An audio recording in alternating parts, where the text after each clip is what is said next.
Good evening and welcome.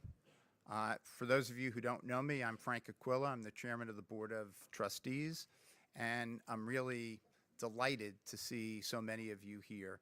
I know when this was originally scheduled for the Subotnick Center, uh, I knew that was not going to be enough space.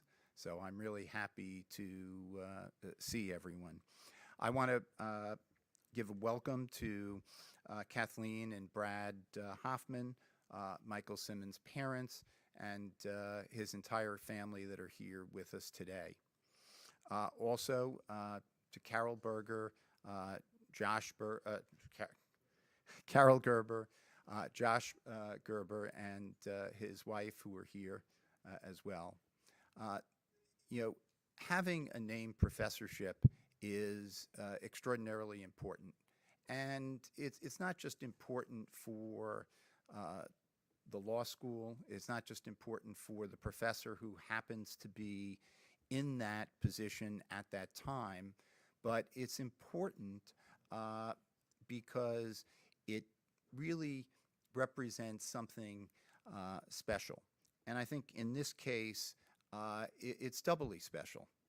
Uh, Michael Simmons was a graduate of Brooklyn Law School in 2020, and he had a great career ahead of him. He was off to a terrific start and unfortunately passed way, way too young.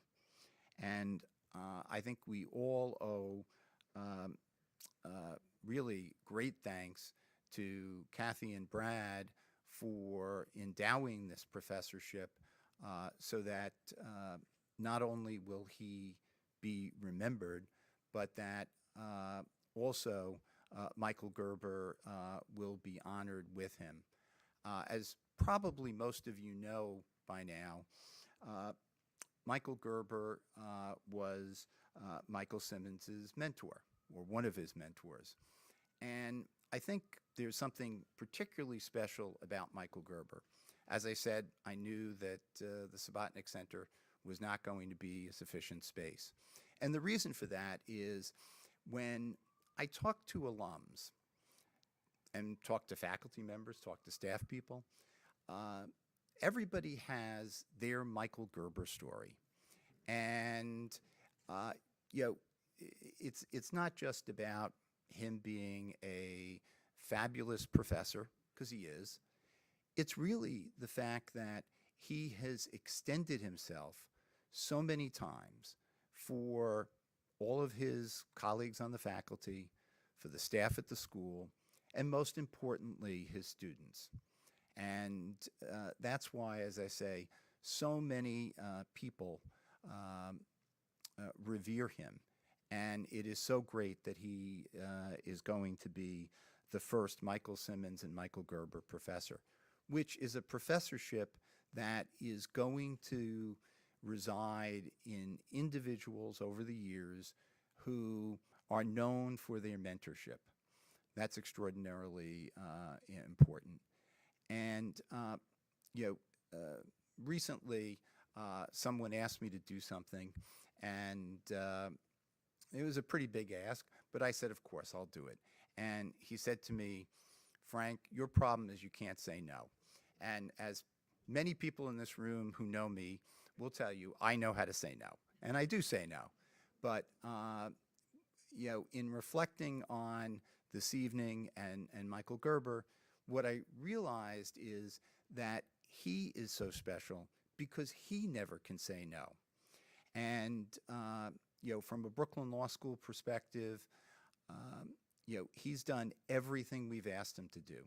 He, you know, associate dean, he was the interim dean, not for 1 year, but 2 years, which, you know, sort of keeping the place together, keeping the place running as an interim is difficult enough, but doing it over 2 years. And then when I'm sure Michael thought that there wasn't anything more that we could ask of him, 3 years ago, 4 years ago, we asked him to come back. Well, he was still here, but come back into administration and be the associate dean for administration and finance. And during the period that he was in that role, we went from having huge deficits to actually paying down that debt. So we really owe a great deal of gratitude to him for all that he's done.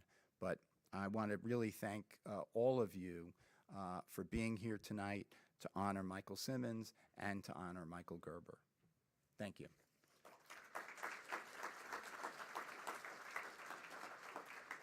And I'd now like to introduce, and again, I assume most of you in the room know him, but David Meyer, our Dean and President.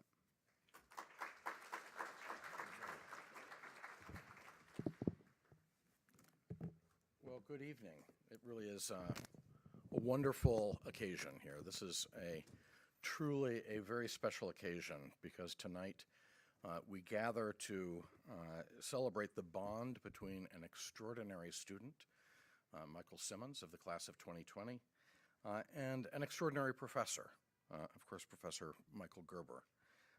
And through honoring their bond, we celebrate a quality that is at the very heart of what makes this law school so special, the transformative power of education and specifically of mentorship. For 123 years, Brooklyn Law School's mission has been one of transformation, generating knowledge and opportunity for talented students, many of whom through the decades had otherwise been excluded from places of power and privilege.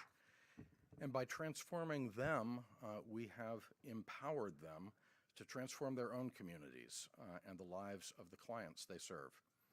That remains our mission today, welcoming students from a vast diversity of backgrounds, with a vast diversity of ambitions, and working with them as individuals to empower them to achieve their dreams.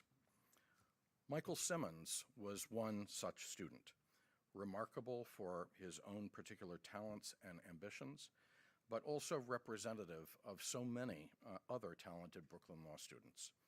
He arrived on our campus in 2017, not long after graduating from New York University, where he studied literature and philosophy. He brought to our community keen intellectual talent and curiosity and a deep well of other qualities, a zest for life, a ready sense of humor, a love of music, a gift for the guitar, and an open heart that made him a good friend and natural leader with his classmates. But like most students, he didn't necessarily bring to law school a well-mapped out idea for precisely what he wanted to do with his degree after graduation.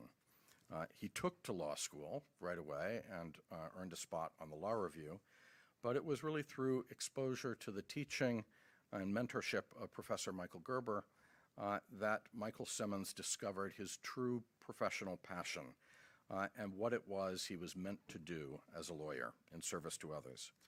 In the classroom and in follow-up conversations with Professor Gerber, Michael Simmons found himself drawn into the complexity of bankruptcy law, a passion he never anticipated, and into the web of policies balancing the goals of a fair shake for debtors with the need for reliable rules of credit. Michael excelled, being named a Barry Zaretsky Fellow in Bankruptcy and Commercial Law, and with Professor Gerber's strong support, landed back-to-back clerkships with bankruptcy courts after graduation, first with Judge Louis Scarcella here in the Eastern District of New York, who joins us this evening, and next with Judge Karen Owens of the Bankruptcy Court in Wilmington, Delaware. And it was in his second clerkship with Judge Owens early on that Michael suddenly passed away from a medical emergency. Michael's passing was, of course, a devastating loss for Michael's family, first and foremost, but also for all those who knew and valued Michael here at Brooklyn Law School and everywhere else he traveled. Michael was on the cusp of an extraordinary career, his second clerkship then unfolding. He had already passed the bar and was waiting to be sworn in. Yet Michael had already had a profound and lasting impact on those who loved and knew him, including a great many of his Brooklyn Law School professors and classmates who are gathered here in this room this evening. I first met Michael's parents, Kathy and Brad, last winter when they shared their desire to do something special to honor their son's memory and his love for Brooklyn Law School. And from our very first meeting, they shared the profound impact that Professor Gerber had on Michael and their desire to honor Professor Gerber as well. The new professorship that we celebrate this evening honors both Michaels, and in a way that could not be a more meaningful tribute to the qualities of their bond. Traditionally, faculty chairs, like the one we celebrate tonight, are focused on recognizing excellence as a scholar, and the resources provided by the endowment go to support the research activities of the professor and the scholarly reputation of the school, all extremely important. But the Michael Simmons and Michael Gerber professorship is uniquely focused on the contributions of exceptional faculty mentors. And it's unusual in two other ways as well. The first is that it will be awarded on a two-year cycle, so that more of our extraordinary faculty mentors will have the opportunity to be recognized and benefited from the resources of the chair. And second, the resources generated by the endowment will be dedicated in part to be used by the faculty member holding the chair to expand creative support for students, to think creatively about ways that we can better support our students in their own journeys and to have room to run with it. We are enormously grateful to Kathy and Brad for their generous support of this mission and for their vision. The faculty are the lifeblood of any academic institution, and our success rests first and foremost on their shoulders, not only through research and teaching, as important as those are, but also through their personal investment in the welfare and success of the students by counseling, encouraging, inspiring, alerting students to opportunities they never imagined for themselves, and then picking up the phone when appropriate and going to bat for them to help their dreams come true. This professorship will be forever dedicated to honoring and supporting our faculty in this important dimension of their work. Now, when it came to selecting the faculty member to inaugurate this chair, once Kathy and Brad had generously created it through their exceedingly generous gift, there was one obvious choice, of course. And although we are blessed at Brooklyn Law School truly to have a faculty full of dedicated and inspiring mentors, Michael Gerber stands out for the zeal and passion he brings to supporting our students and his bottomless commitment to their personal success. Professor Gerber is indeed a distinguished scholar of bankruptcy law. He was inducted just last month as a fellow of the American College of Bankruptcy, a major honor. And he is also famously a gifted classroom teacher. But Michael's eyes light up like no other when he is working directly with a student, counseling them on their academic success, advising them on career paths, and coaching them on how to be successful in a job interview or in a networking mixer or in landing a clerkship. He deserves this grateful recognition for his decades, almost 45 years now on our faculty, of support to students, and I know that he will make the very most of the opportunity that the resources of this chair provide to do even more to help students in the future. Students like Michael Simmons find their path and realize their dreams. So with utmost gratitude for Kathy and Brad in making this possible, I'm honored to invite Brad to come and share some thoughts on the occasion.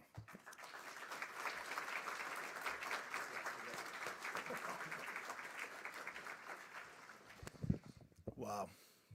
I wish you could have the view right now. This is surreal. I don't have any prepared remarks because this is one of those evenings where it's all about speaking from the heart. And they may change the name of the law school, Michael, the Gerber Law School. I just want you to be ready for that. But that's the power of somebody like a Michael Gerber and what this school meant. I can recall going back to when Michael graduated NYU or thereabouts. And Michael was, by the way, really into the names of the schools, the IT schools and all that. And he did mention Brooklyn Law, and we sort of looked at him and how wrong could we have possibly been? But he had a great life. It was short. He was given everything but length of years. And in those 26 years, he captured everything that most people don't accomplish in the period of a 4 score or 5 score years. It was just incredible. And he had a lot of great people along the way who were there for him, who shaped his life. And he would have done, as David said, many great things in the world, not just in the not just in law, but in life itself, because he valued life, he treasured life, he understood what was important. He had good values, and those values were continued when he came to Brooklyn Law. And there is a saying that a teacher affects eternity. You never know where his or her influence ends. And Michael, your influence on our Michael, which you couldn't have picked a better name, by the way, really is extraordinary. And the sad part, I think, part of the sad part of this whole thing is not really knowing anyone that's in this room or some of the people we've gotten to know so well since Michael passed. But we're very busy in our lives. If you have children, you know that if they're in school, you hear snippets once in a while. Michael kept a lot of it close to the vest. He was his own person. He was his own man. But the school was extremely important to him and in turn our family. And he would have gone on. We actually, Kathy and I talked recently, think he probably would have ended up being a judge. Would not have surprised me. He was certainly judge and jury at the dinner table, I can assure you of that. And there was never an argument we would have won. It wasn't even worth it. So we'll leave it at that. But, but back to the gift, Michael passed 3 years ago. November 7th was the date. And that was a pretty hard time. And you do your best to move forward. You don't move on. And the first things you do after the grief period is you really try to figure out, what can we do to honor his life? What can we do to honor the legacy in his short time that he established? So we initially, no disrespect to Brooklyn Law, but music took first base. And so Michael, you can see we got these deadhead badges. By the way, David's assistant Tina is unbelievable. I don't know if she's here or not, but I'm going to give her a shout out. But she didn't even, there she is. But you didn't even know, yeah. But actually, you're an exemplification tonight of a lot of what our Michael stood for, because you didn't even know him. And you've been here 3 months, something like that. And she came, we walked into Dean's office tonight, and she had gifts and a letter. She wasn't required to do that. She just did it because our Michael story touched her in such a way. And so those are the kind of things that keep you going and make you feel really good that long after we're all here, his legacy will continue on and move forward. So we started with the music, we started a foundation, but Brooklyn Law was always in the back. We were trying to figure out what to do. And actually, when you get to someone like a Michael Gerber, I didn't have the honor of having, well, if I had you as a teacher, I would have flunked out. So I'm not going to, but, or you would have passed me probably. You would have passed me because you're a good guy. But, but we've all had one or two teachers in our lives, whether it's the school type teacher or a teacher in life, a family member or someone outside of the family who've been mentors, who've changed your lives. And it was pretty easy to connect the dots between Brooklyn Law, which we were trying to figure out what to do. And the more we learned about Michael Gerber and got to speak with him and meet with him and talk to him and really understand their connection, which is probably something we'll never really understand because they had a lot of things in common. Love for the law being definitely right up at the top, I'm sure. But that made it really easy for us. So to our family who are all in the front row here, not our entire family, but some of the members of our family are here tonight. We're grateful to the school. We're grateful to heroes like Michael Gerber, who have changed the lives of so many. Dean said to me tonight, Dave said that 300 kids will graduate this year, plus or minus 45 years. So quick math, what's that, 12, I'm not gonna do it, 15,000, 14,500, something like that, kids, and I don't know how many you taught over the years, but whether they're with us today or not, I have a feeling that every one of them would feel the same way about you, the way our Michael did. So thank you for everything, and this night's about you tremendously, and we're hopefully making a big difference moving forward with the people who succeed you in the chair. Thank you so much.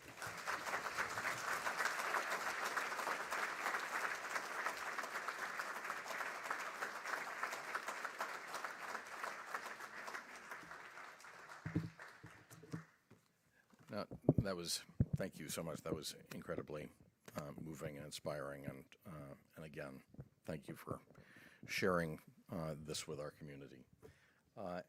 Next on the program, you will notice that we turn to the formal investiture of Professor Gerber as the first Michael Simmons and Michael Gerber Professor of Law. Frank Aquila is on the program, who you met at the outset. He had to race to catch an international flight, so I am happy to step in to perform the honors of the investiture of Professor Gerber. The investiture, if you're not familiar with this term, is a sort of an ancient academic rite going back to Europe centuries ago to formally install a distinguished faculty member into a chair or a faculty, sort of distinguished faculty position. And so with the remarks we have now comes the official and formal installment of Professor Gerber as the Michael Simmons and Michael Gerber Professor of Law. So, Michael, if I could ask you to come forward. And we will now have the formal unveiling.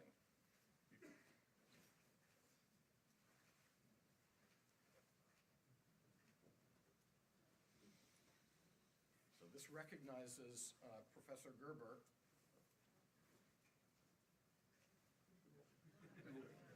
Frank does this better than me.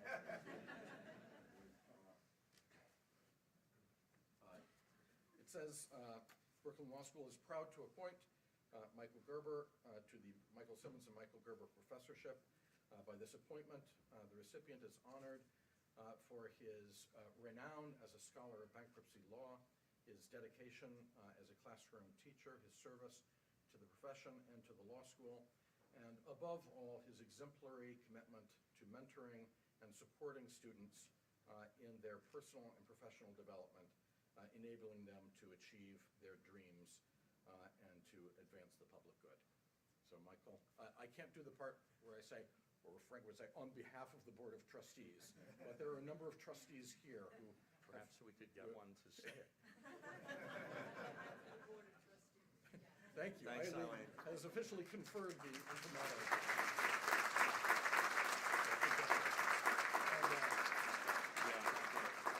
And I'm going to allow Michael to say a few words, of course, and so, Michael. Yeah, so actually, I do have prepared remarks. They're on the floor. So let me get them, and I'll be right back. There you go. Dave knows I hurt my back. So,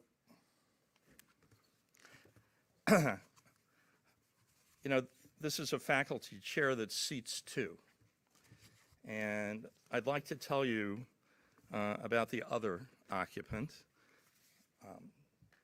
the Michael who isn't here with us today. So this is the Michael who you've heard majored in comparative literature and philosophy, who went to law school with the goal of becoming an entertainment lawyer, and who by the time he graduated was well on his way to becoming a distinguished bankruptcy and business restructuring lawyer. How does something like that happen? Well, I'm forever telling students about plot points, which are what the late screenwriter Sidney Field described as unexpected incidents or events that hook into a storyline and spin it around in an entirely new direction. And Peter Fields, who is an entertainment lawyer, is giving me the eye because he knows this. Well, law school is studded with plot points. They come in many forms, including chance encounters with faculty members and externship supervisors and alumni and even fellow students whose guidance and mentorship move students' trajectories in new and totally unexpected directions. A 2010 graduate of the law school who now practices in Texas said this about his experience here. Brooklyn Law School is life-changing. I can't emphasize this enough. You don't know what to expect when you get here, and it changed my life dramatically. The opportunities are incredible, and there's a great support system here. There's also a phenomenal alumni network to draw upon throughout the state and the entire country. Were Michael here, I think he'd agree that a series of chance encounters with faculty members and judges and classmates dramatically altered his career path. I'm pretty sure that Michael and I had our first one-on-one conversation in late fall of 2018 when Michael stopped by my office to tell me that our debtors and creditors rights class was much more interesting than he ever would have expected. That wasn't just faint praise, it was a plot point. But of course we didn't realize it at the time, because even before we had exhausted the endlessly fascinating topic of bankruptcy law and practice, we had moved on to more philosophical ones. Dogs, how to raise them, wristwatches, how to wear them, whether a vodka martini really qualifies as such, and whether to switch from martinis to scotch before or after the switch from daylight savings to standard time. By the time December rolled around, these deep searching discussions incorporated a related topic, and that was the merits of Check's Party Mix and Michael's insistence that his mom's special holiday blend was the best ever. And it is, if you like searingly spicy Chex Mix. But somehow our conversations would always return to bankruptcy law and business regulation and the economy, issues that Michael followed avidly. And by the end of the semester, Michael had decided that he wanted to pursue a career as a bankruptcy lawyer. Another plot point. So Michael took every bankruptcy-related course that we offer, including the Advanced Bankruptcy Colloquium taught by my colleagues Ted Janger and Richard Levin of Jenner and Block. More mentors and more plot points. Kathy and Brad have spoken about Michael's affinity for the complexities and dynamics of restructuring cases and the Chapter 11 ideal of achieving a negotiated consensual result.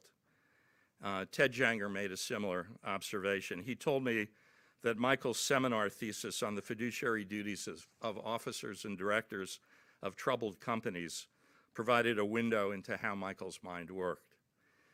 He said that Michael carefully thought through the issues, analyzed them with an unerring eye for fairness and practicality, and devised an approach that was nuanced, pragmatic, and wise. And the bankruptcy bar needs more minds like Michael's. Meanwhile, Michael served as a judicial intern in the chambers of Chief Bankruptcy Judge Carla Craig in the Eastern District and Chief Bankruptcy Judge Martin Glenn in the Southern District. he participated in bankruptcy judge Elizabeth Stong's judicial externship seminar, more mentors, and more plot points. In his third year, Michael served as a Zaretsky Bankruptcy and Commercial Law Fellow, and together with classmate John Churchill, who I believe is here this evening, unless he's at the first day order hearing in the Spirit Airlines case, worked on what would have been one of the first CLE programs on new Subchapter 5, what was then new Subchapter 5 of the Bankruptcy Code, had the program not been scheduled for March 12th, 2020. Yes, a very unexpected plot point. John told me that he immediately enjoyed working with Michael. He said he was not only a bright scholar, but he was also a very kind and very good friend. As graduation approached, enter bankruptcy judge Louis Scarcella, for whom Michael clerked after graduation during the 2021 term. Judge Scarcella thought the world of Michael, and the judge's mentorship was a critical plot point that next propelled Michael in the direction of Delaware bankruptcy judge Karen Owens, for whom Michael was clerking at the time that he left us. And as Michael's career was unfolding, he was not merely amassing credentials and experience, he was cultivating a cadre of friends, many of whom are here tonight.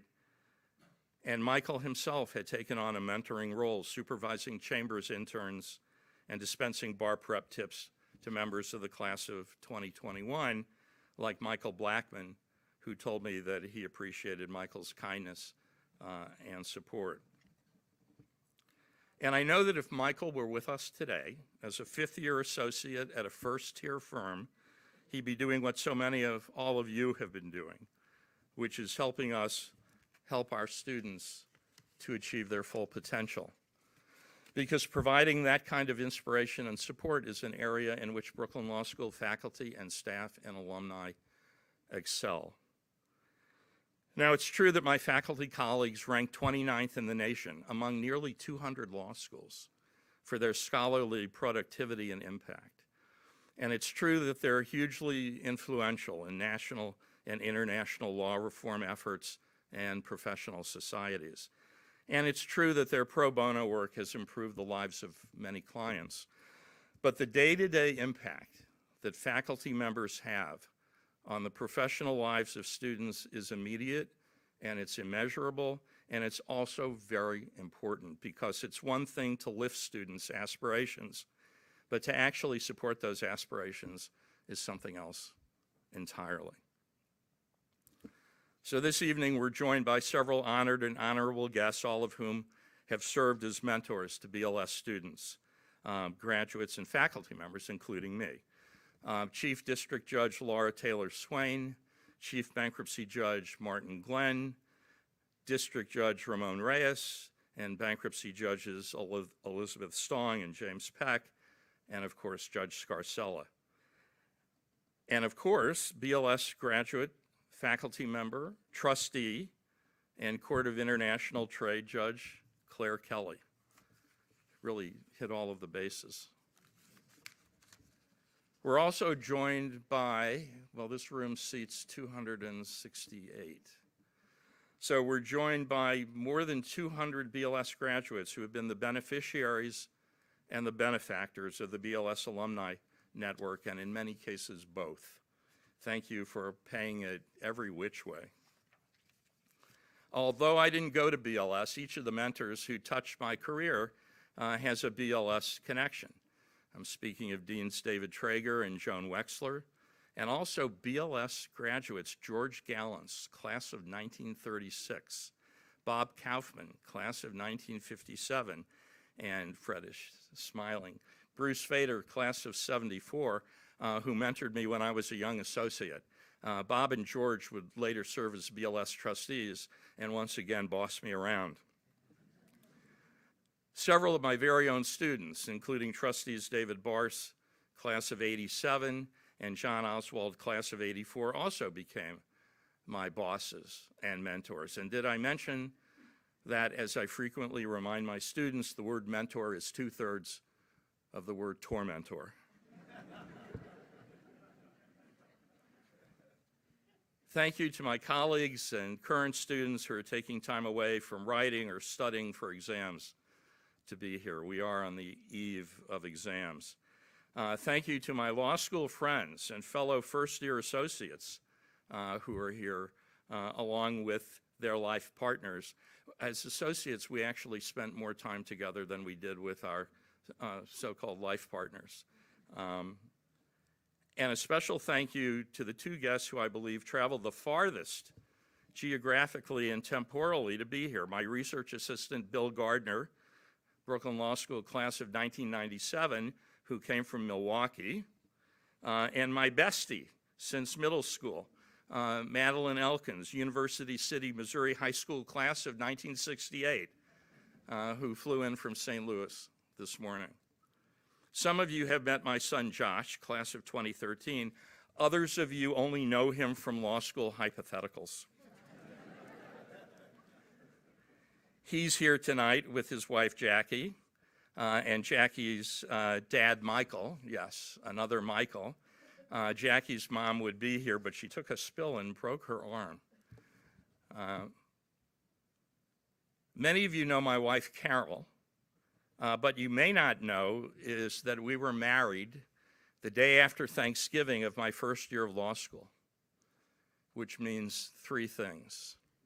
Neil, where are you? You going to do the math here? Okay, let's see if this works, Neil. Not yet. So we were married the day after Thanksgiving of my first year of law school, which means three things. One is that I must have been totally out of my mind when I picked the date. But I thought, it's a long weekend. People, my family can come in from out of town. Two is that the day after our wedding, I was back in the law school library working on a legal writing assignment that was due after Thanksgiving break. And the third, Neil, is what anniversary will we be celebrating on November 29th? 50th, our 50th anniversary.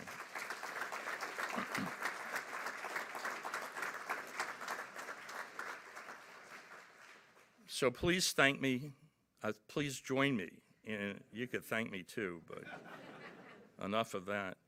Please join me in thanking Michael's parents, Kathy and Brad, who along with Dean Meyer and the BLS board have transformed a shattering event into a positive and sweet, if bittersweet, plot point for Brooklyn Law School and for me. And now let's go upstairs and toast Michael with a dirty martini or two.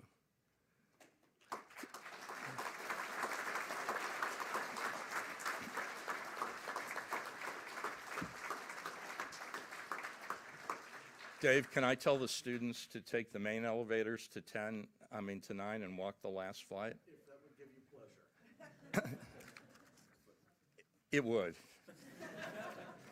Thank you.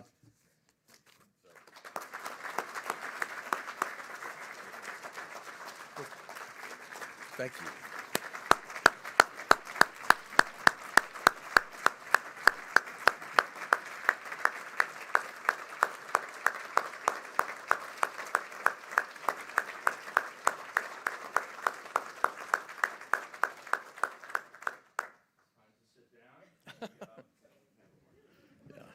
Yeah, thank you all so much for being here, and please do join us upstairs on the 10th floor of the Subotnick Center. As Michael mentioned, if those of you who are not students or a little distance, there's a little trick that you have to navigate around to one elevator that goes up to the 10th floor, or there are stairs. But the elevators here will take you up to the 9th floor, and then if you walk over in that corner, we'll have people out there to direct you. Then there's both an elevator and stairs that go up one flight to the reception. Thank you so much.